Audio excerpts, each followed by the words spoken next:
भावाने अचानक सांगितलं, चल तुळजापूर आणि अक्कलकोट करून येऊया. आणि खरं सांगू मंडळी, देवीचं बोलवणं आलं की मन एका क्षणात तयार होतंच.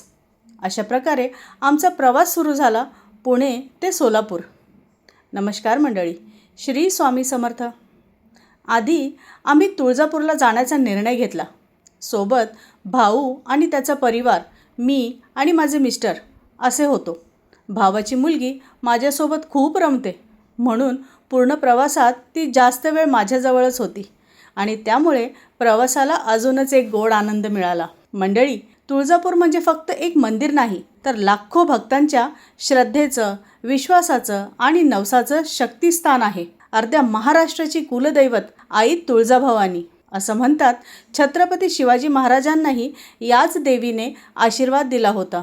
आई तुळजाभवानी ही नवसाला पावणारी, लेकरांच्या हाकेला धावून येणारी आणि संकटात हात धरून उभं करणारी जागृत देवता मानली जाते. आजही लाखो भक्त डोळ्यांत आशा घेऊन तिच्या दरबारात तर येतात, पण रिकाम्या हाताने कोणीच परत जात नाही. आम्ही दर्शनासाठी 16 मे रोजी गेलो होतो. मे महिन्याचा रखरखीत ऊन, भयंकर उकाडा, त्यात अमावस्या असल्यामुळे मंदिरात प्रचंड गर्दी होती. दर्शनासाठी भाविकांच्या रांगा लांबच लांब लागल्या होत्या. मात्र मंदिर प्रशासनाने भाविकांची गैरसोय होऊ नये म्हणून खूप चांगली व्यवस्था केली होती. जागोजागी कूलर, पंखे, AC आणि व्हेंटिलेशनची उत्तम सोय करण्यात आली होती.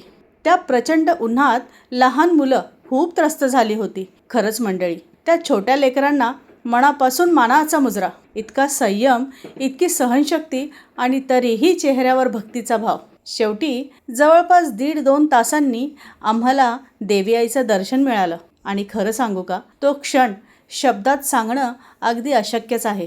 देवी आईचं रूप इतकं तेजस्वी, इतकं दिव्य दिसत होतं ना, की तिच्याकडे पाहताच मनातला सगळा शीण, ताण, सगळा थकवा क्षणात नाहीसा झाला. कधीकधी देवीचं दर्शन म्हणजे फक्त डोळ्यांनी पाहणं नसतं, तर मनाला मिळालेला शांततेचा स्पर्श असतो. दर्शनानंतर आम्ही थोडा वेळ मंदिर परिसरातच फिरलो. काही फोटो क्लिक केले, काही वस्तू खरेदी केल्या आणि मग मंदिर परिसरातच शांत बसून देवी आईचं स्मरण करत राहिलो. लेकरंही पूर्ण थकून गेली होती, म्हणून भाऊ आणि माझ्या मिस्टरांनी तुळजापूरमध्येच मुक्काम करण्याचा निर्णय घेतला. कारण पुढे जाऊन अक्कलकोटचा प्रवास बाकी होता आणि एका दिवसात लेकरांना घेऊन एवढा प्रवास करणं खरंच कठीण होतं. मंडळी, ज्या भक्तिनिवासात आम्ही राहिलो तो अनुभव खूपच छान होता. राहण्याची व्यवस्था उत्तम, जेवण अगदी स्वादिष्ट आणि सर्वात महत्त्वाचं म्हणजे वातावरण खूप शांत आणि प्रसन्न होतं.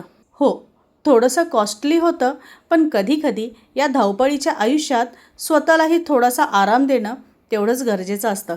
विशेषतः एवढ्या उन्हाळ्यात स्वतःची आणि लेकरांची काळजी घेणं तितकंच महत्त्वाचं आहे.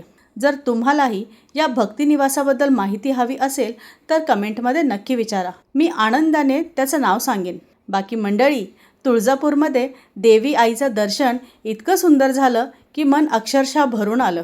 आणि देवी आईसमोर मी फक्त एकच प्रार्थना केली, आई, तुझं बोलवणं आलं म्हणून मी इथे आले, पण आयुष्यभर असंच तुझं स्मरण माझ्या श्वासात राहू दे. सुखात तुला विसरू नये आणि दुःखात तुझ्यावरचा विश्वास कधीही कमी होऊ नये. माझ्या मनात तुझ्यासाठी असलेलं प्रेम आणि भक्ती माझा हा जन्म असेपर्यंत अशीच कायम राहू दे. आणि अशा प्रकारे आमचा तुळजापूरचा प्रवास भक्ती, समाधान आणि खूप सुंदर आठवणी मनात साठवत अगदी संपन्न झाला.